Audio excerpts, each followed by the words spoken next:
Marcus Webb sat in the back row of the auction hall, watching aliens argue over scrapped starships. The human salvager had been coming to these auctions for 5 years now. He knew how they worked. The good ships went first, the broken ones went last, and the really bad ones. Nobody wanted those at all. Station Kepler 7 was one of the biggest trading posts in this sector of space. Aliens from 50 different species came here to buy and sell. The auction hall smelled like chemicals and recycled air.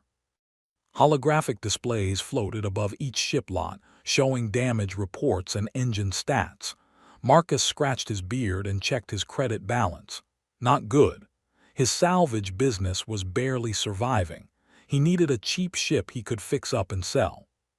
Something the aliens didn't want but a human could make work. Lot 47, the auctioneer announced. The kickster had 8 eyes that blinked in different patterns. Mining vessel, Threne design, hull breaches on decks 2 through 5. Marcus watched the numbers climb. Too expensive. He sighed and leaned back in his uncomfortable chair. 3 more lots passed, then lot 50. And now our final item, the auctioneer said. His voice changed, got quieter. Lot 51, predecessor class cruiser. Designation, eternal witness.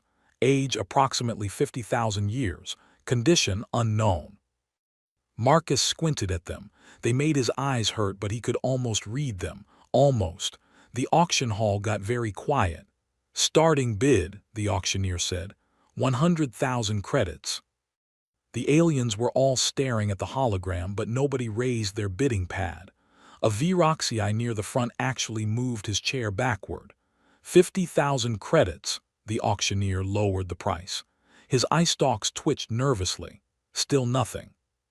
Marcus heard whispers starting. The translator implant in his ear picked up the words. Cursed ship. Marcus didn't know Kickster could sweat. Surely someone wants this historic vessel. That pattern there. He knew that pattern. It was mathematical Fibonacci sequence. And that one looked like Sanskrit. And those markings there resembled ancient Egyptian hieroglyphs. Human symbols. On a 50,000-year-old alien ship. That was impossible. 10,000 credits, the auctioneer said. His voice sounded desperate now. This is a predecessor vessel. The technology alone is worth millions. 10,000 credits for the lot. His entire salvage business savings. If he spent it all and the ship was worthless, he would be broke, completely finished. But those symbols, those human symbols. 5,000 credits, the auctioneer almost whispered. Final offer before we scrap the human bids 12,000 credits, the auctioneer said slowly. Does anyone counter? Lot 51, the eternal witness. May fortune favor you, salvager. No scratches, no blast marks, no sign of age at all. After 50,000 years, it looked brand new. You're making a mistake, human, a voice said behind him. Marcus turned. A Threne dockworker stood there, all 4 arms crossed. The insect-like alien's antennae twitched. That ship is cursed, the Threne continued. 5 species have tried to board it in the last decade. None returned sane. Security teams found nothing. No bodies, no trace, just empty corridors. The Threne stepped closer. Listen, human, I have worked this dock for 30 years. I have seen many strange things. But that ship is wrong. Sell it for scrap, walk away. Spend everything I have on it. Nobody came within 50 meters of the eternal witness.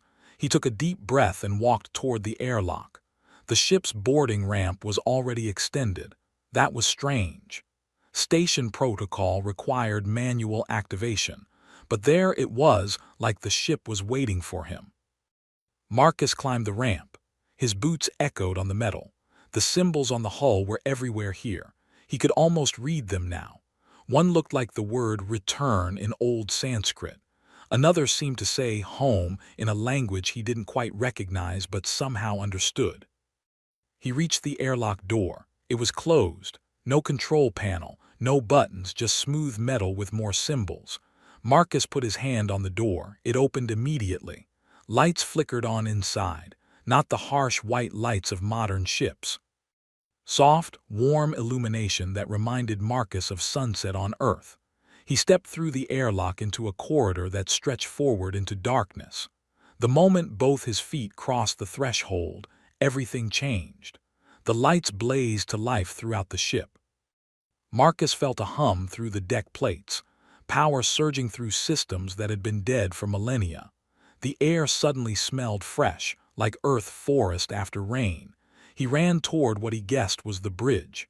The corridor seemed to know where he wanted to go. Doors opened before he reached them. Lights activated ahead of him, showing the way. The bridge was enormous. Holographic displays activated everywhere. Star maps appeared, showing constellations Marcus had never seen. The command chair sat in the center, facing a view screen that showed the docking bay outside.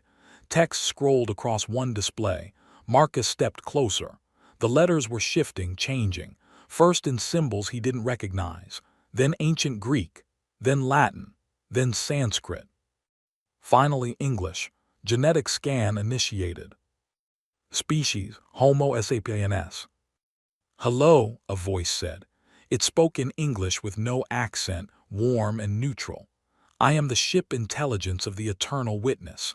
I have been waiting a very long time for you. For one of the founders to return. You are the first in 50,000 years to have the correct genetic markers, the first who could activate my systems. Humans have only been in space for 300 years. Thousands of planets, and on each one symbols and structures that looked human, pyramids, temples, mathematical formulas, art. I don't understand, Marcus whispered. You will, the ship said. I have archives, recordings, the complete history of what your species once was. What you built, what you lost, and why every alien species in this galaxy fears the return of humanity. Because, Inheritor, 50,000 years ago, humanity did not discover space travel. Humanity ruled it.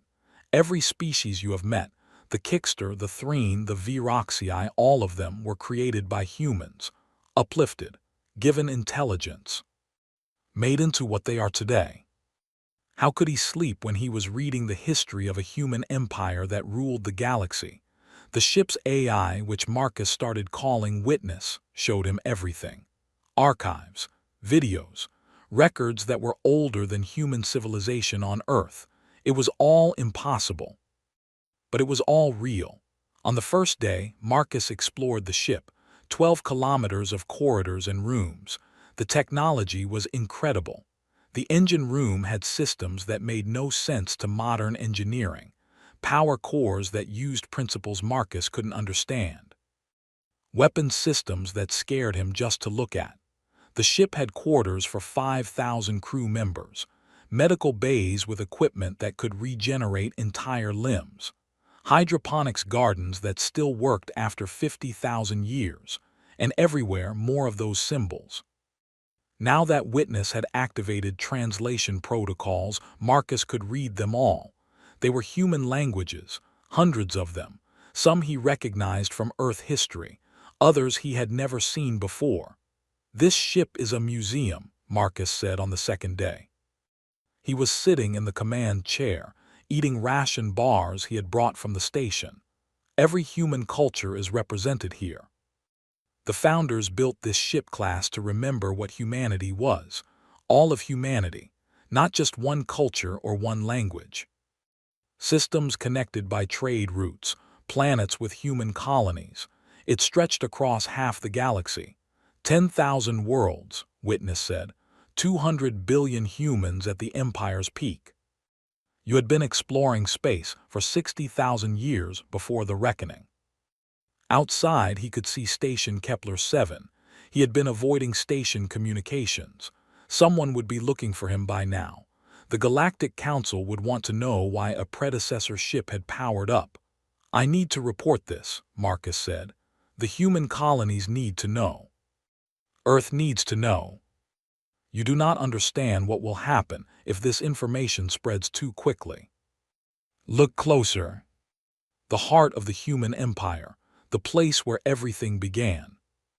After the servant races won the war, they decided what to do with surviving humans. They could have killed everyone, made humanity extinct, but they chose something worse. A plague called the forgetting. It targeted human neural structures, specifically the parts of the brain that handle advanced reasoning, technology comprehension, and long-term planning. The forgetting spread across all human worlds in days, witness continued. Billions of humans were reduced to primitive states.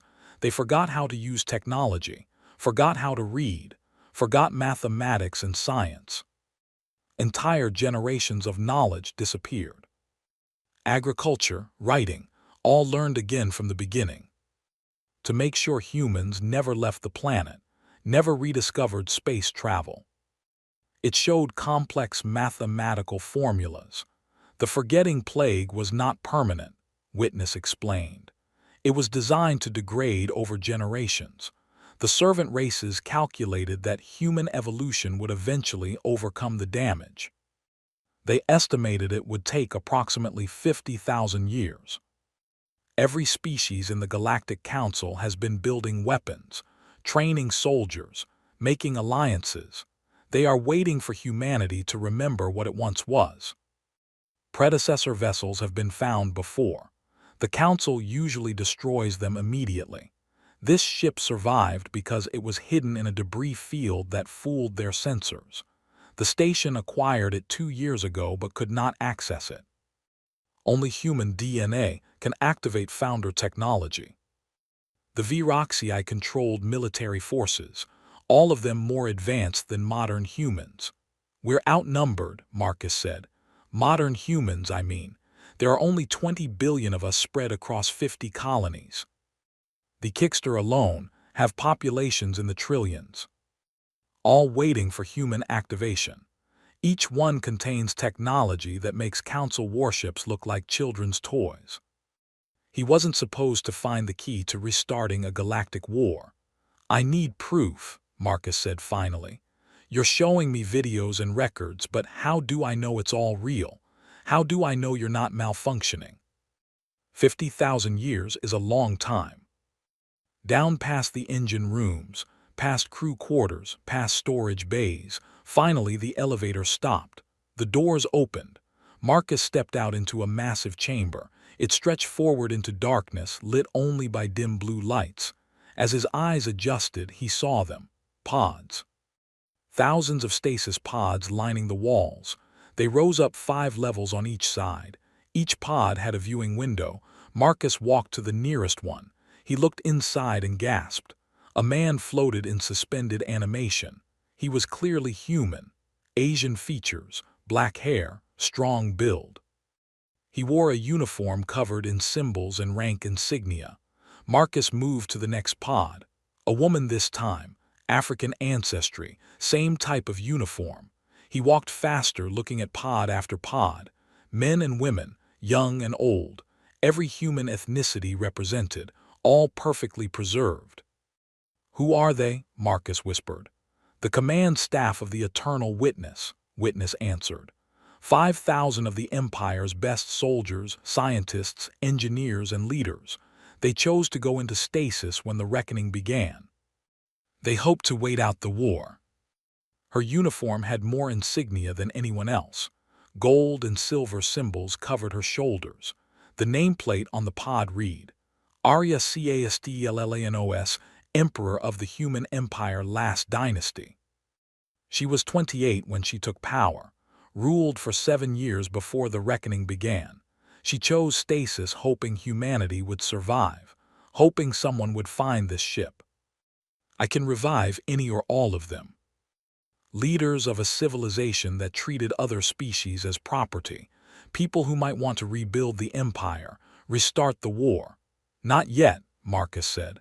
I need to think. I need to understand more before I wake anyone up. But Marcus Webb, understand this. The galaxy already knows you have activated a predecessor ship. Station sensors detected the power surge. The Council will be sending ships. You must decide quickly what you will do. Thousands of humans from another age, an emperor who might want her empire back, And somewhere out there, alien species who feared humanity's return. "How long do we have?" Marcus asked. 3 days, Witness replied. "Perhaps 4. Then the Council fleet will arrive. And you will have to choose what kind of future you want to build." Marcus made a decision. He would not wake the ancient humans. Not yet. First, he needed the truth. Real truth. Not just what Witness told him. The ship's archives contained millions of files, videos, audio recordings, personal logs from crew members, government documents, military reports, everything from the last days of the human empire. Marcus started reading. He spent 18 hours straight in the archive room, drinking recycled coffee and going through files. What he found disturbed him. The human empire had not been kind. The records showed it clearly. Humans had found primitive alien species and uplifted them. Genetic engineering, forced evolution. They gave these species intelligence and technology. But they also made them servants. The Kickster had been simple creatures living in caves. Humans modified them, made them smarter, then put them to work in factories and mines. The Threen had been insects with basic hive minds. Humans enhanced their brains, then used them as soldiers and laborers. Every species in the current Galactic Council had been created by humans, modified, used, treated like tools. "We were monsters," Marcus said aloud. He was reading a report about optimization protocols for uplifted species. The language was cold, scientific, but it described slavery. The Empire made many mistakes, Witness agreed. The AI had been quiet while Marcus read. The founders believed they were helping primitive species. They did not see the cruelty. Without us, they would still be animals. "There was resistance," Marcus said, reading about protest movements. "Some humans tried to change things." "And why others betrayed her?" "The servant races believed humans created it as a weapon. They responded with revolution. The war lasted 30 years. Humans had better technology, but the servant races had numbers, trillions of them across thousands of worlds. Eventually, the empire crumbled." Marcus was about to close the archives when alarms blared throughout the ship. "Multiple vessels approaching," Witness announced. 6 warships, Galactic Council configuration. They are hailing us." The view screen showed 6 ships surrounding the Eternal Witness. They were modern council vessels, armed and dangerous. "Put them through," Marcus said, sitting in the command chair. A hologram appeared, a Kickster in military uniform, old, scarred. All 8 eyes focused on Marcus with obvious hatred. "Human," the alien said. "I am Admiral Corventes of the Galactic Council Security Force. You are in possession of illegal predecessor technology. Power down your vessel and prepare to be boarded. You will surrender the ship, or we will take it by force." "Completely. Their technology is 50,000 years behind mine." Marcus opened a communication channel. "Admiral Corventes, your ships are disabled. No one is hurt. I just want to talk." "I stopped you from making a mistake," Marcus said. "Now we're going to have a conversation. Your ships have life support and communications. Nothing else. Agree to talk or sit in the dark for a while." Marcus had Witness transport the Admiral to the Eternal Witness, not by shuttle, by teleportation. The old Kickster appeared on the bridge in a shimmer of light, stumbling and gasping. "Impossible," Corventes whispered. "Transportation technology was lost. Even in the old days, only the founders had it. We usually destroy them before anyone can board. Because we know what they are, we know what they mean. The return of the founders, the return of the masters." Finally he spoke. "The history your people know is incomplete," the Admiral said. "Yes, humans ruled the galaxy. Yes, they uplifted our ancestors, but the war was not a simple rebellion. A faction within humanity started it. Humans who wanted to end the empire. They contacted our leaders secretly, gave them technology, promised freedom. They believed the empire was corrupt, Evil, they wanted it to end. Corventes looked away, but they did not expect what happened next. He understood human genetics better than most humans, and he hated you. Even the humans who helped us, even the reformers. If our people knew that some humans tried to help us, they might question the war, might question our authority. The council was founded on the principle that humans were the enemy. We could not admit that some humans were allies. What does the council plan to do if humans rediscover their past? Before you become strong enough to threaten us again. All waiting for the moment humans discover the truth. Some of us know that extinction is not justice. Because maybe, just maybe, modern humans are different from the ancient ones. The good and the bad.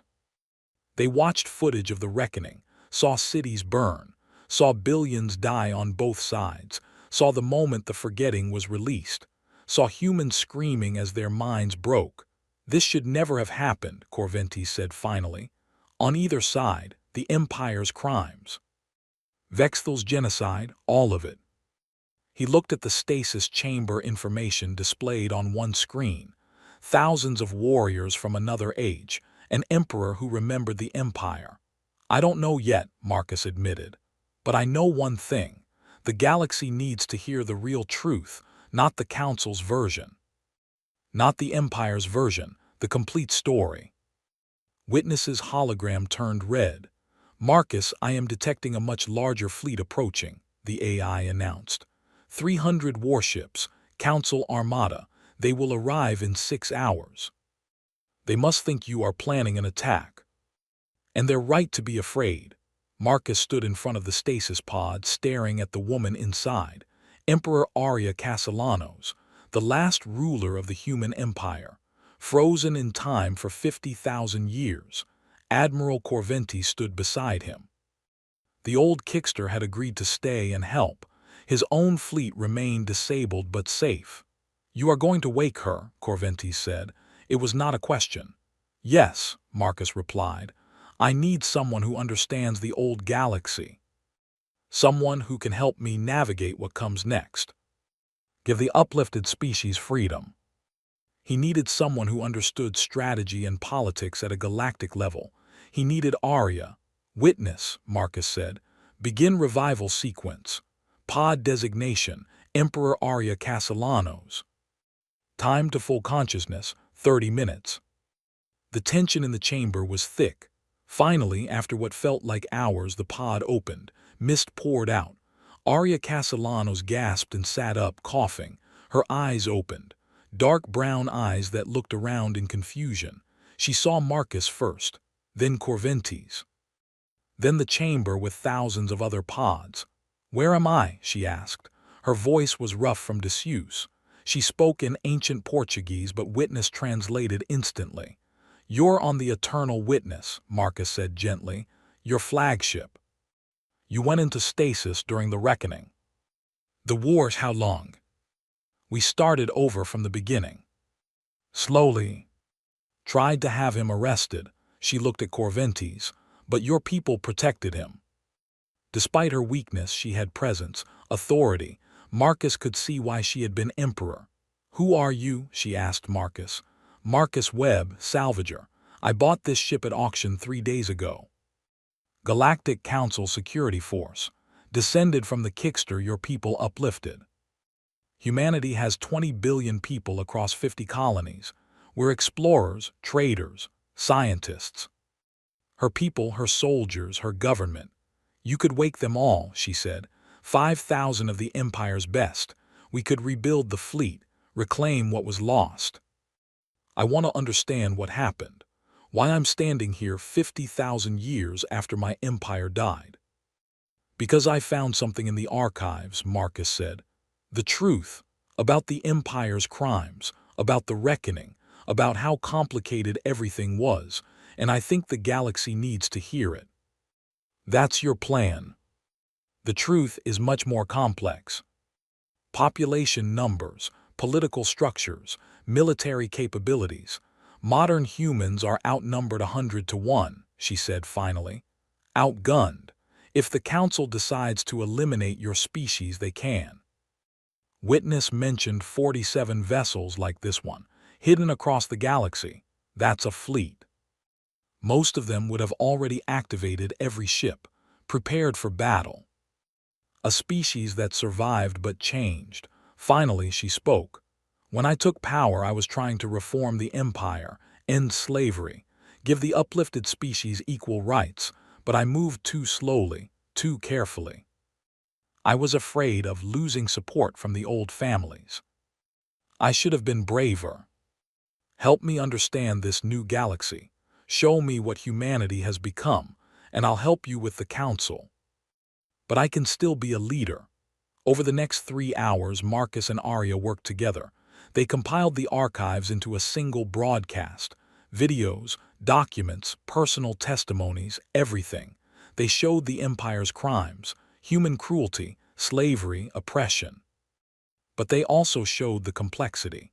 Humans who fought for reform, uplifted species who betrayed their own people for power, the gray areas of history that simple stories ignore. They included footage of the reckoning, the violence on both sides, the billions who died. The moment Vexthal released the forgetting plague, and they showed Earth's history after the fall, humans climbing back from nothing, building civilization again, creating art and science and culture without the Empire's corruption. This will change everything, Corventes warned. He had been watching them work. Species will question their governments, question their histories. That's how you know it's real. The Council Armada is entering sensor range. 2 hours until arrival. Admiral, your ships are being hailed by the Armada commander. Marcus smiled. Time to activate the broadcast. Witness, are the other predecessor ships ready? Waiting for your command. You planned all of this. All the emotions that come with learning your history is a lie. The Armada is launching fighters, the AI announced. They are not waiting to negotiate, they're attacking. Begin the broadcast, Arya commanded. Let the galaxy hear the truth, all of it. And nothing would ever be the same. The broadcast spread across the galaxy like wildfire. Every screen, every communication device, every ship's display showed the same thing, the truth about the reckoning. On the Eternal Witness, Marcus watched the reactions flooding in. The Council Armada had stopped attacking. Their fighters hung in space, not moving, confused, waiting for orders that weren't coming. They're watching, Arya said from the command chair. Everyone is watching. 50,000 years of hidden history playing out in front of billions of viewers. Humans uplifting primitive species. The Empire's crimes, the slavery, the cruelty. But it also showed the rebellion, the complexity. Humans who fought against the Empire. The creation of the forgetting plague. The genocide that destroyed both sides. Messages started arriving. Thousands of them, from human colonies, from alien worlds, from ships and stations across the galaxy. Some were angry. Humans furious to learn their ancestors had been slavers. Aliens shocked to discover they had been created, not evolved naturally. Some were confused, asking if the broadcasts were real, demanding proof. Some were supportive. Young aliens who were tired of the Council's authoritarian control. Humans who wanted to know their real history. Admiral Corventes stood watching the communications flood in. His expression was unreadable. My government is collapsing, he said quietly. 7 council members have already resigned. Protests are starting on the homeworlds. People are demanding answers. What will replace it? His voice carried to every ship, every world. You've all seen the broadcasts. You know the truth now. Humanity's crimes, the Council's lies, the complexity of our shared history. But I have an idea, a proposal for a different future. I call it the third path. Uplifted species as servants. We know where that led. War, death, destruction. More death. Arya and he had written it together using principles from both human and alien traditions. The predecessor ships will be decommissioned, Marcus said. their weapons removed, their technology shared freely with all species. No one will have military advantage. Power distributed fairly. A human colony ship captain, we support the third path. Human supremacist groups demanding the empire be restored. Extremists on both sides rejecting any cooperation. It won't be easy, Arya said, reading the mixed responses. Changing thousands of years of hatred and fear. Witness's hologram appeared. The Council Armada is moving. Half the ships are leaving. 17 species have refused to continue the attack. 5 species are actively protecting us. They're not listening to the broadcast. They're committed to destroying this ship. Planet killers, what's their target? How long do we have? The former emperor's face was hard, calculating. Do it, she said. Destroy them before they can fire. But if we destroy them, we prove the council right. We prove humans are still dangerous. We start the war all over again. Something that showed humanity had changed, that the third path was real. Witness, he said suddenly, can you project a shield around Earth, block the planet-killer weapons? Once I activate it, every species will see exactly how it works. That's the point. Show everyone that humanity isn't hoarding power, we're sharing it. Witness, do it now. Every ship in the galaxy could see the technical details, the math, the engineering, how to build their own shields. The Kickster fleet fired their planet-killer weapons. Massive beams of destructive energy shot toward Earth. They hit the shield and dispersed harmlessly. Earth was safe. Marcus opened the communication channel again. This is Marcus Webb. You just saw us protect Earth without destroying your ships. We had the power to annihilate your entire fleet, but we chose a different path. Here's the technology we used. Free. For everyone. Defend your own worlds. Protect your people. No species should have monopoly on survival. Working together instead of destroying each other. Then one by one they powered down their weapons. The fleet commander's hologram appeared, an old Kickster with scars across his face. He looked tired. You could have killed us all, the commander said. Yes, Marcus agreed. But I didn't want to. This changes everything. Ships from 100 species filled the sky. Not warships, diplomatic vessels, trade ships, science expeditions. The Third Path Federation was being born, slowly, with arguments and setbacks and complications, but it was happening. Arya walked up beside him. She wore simple clothes now, not an emperor's uniform. She had been elected as the Federation's first chancellor, not appointed, not crowned, elected by representatives from 50 species. Regretting it yet? Marcus asked. Every day, Arya said with a smile. Democracy is exhausting. Give me a dictatorship any day, so much simpler. Threen and Viroxii collaborating on science projects, species that had been enemies for millennia learning to cooperate. The other predecessor ships, Marcus asked. All decommissioned, Arya confirmed. Weapons removed, engines salvaged. The ancient humans from stasis are waking up gradually. They're adjusting. No longer a warship, now a museum, a reminder of what was lost and what was gained. You know, Arya said quietly, the old empire would have laughed at this. Equal representation, shared power, they would have called it weakness. Earth is still here, and we're building something that might actually last. For a future where species don't have to repeat our mistakes. A galaxy to rebuild based on truth and cooperation instead of lies and fear. It wouldn't be easy. There would be setbacks, resistance, people on all sides who wanted the old ways back. But for the first time in 50,000 years, there was hope, real hope for lasting peace.